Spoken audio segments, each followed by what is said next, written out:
this is Tim from Your Six Studios. Today in this video I'm going to show you how to find the recycling bin on your Samsung phone. So if you have something you want to delete, you can go ahead and place it in there. So let's just hold down here and then delete this. Now this isn't permanently deleted, it's still on your phone. Swipe up from the bottom and then type in Files on the search bar. Files. Right here, go to Files. Open this up, then you can see the trash right here. So it's not called recycling bin, it's called trash. Then we can click on this. Now this file here isn't permanently deleted.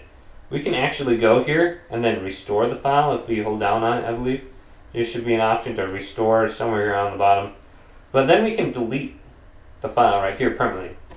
So if you don't delete it, someone can go into that trash can and retrieve it, and you got like 30 days to go ahead and do that. So yeah, it's very easy to do. Hopefully this video did indeed help you out. Leave it a big thumbs up and subscribe my channel down below.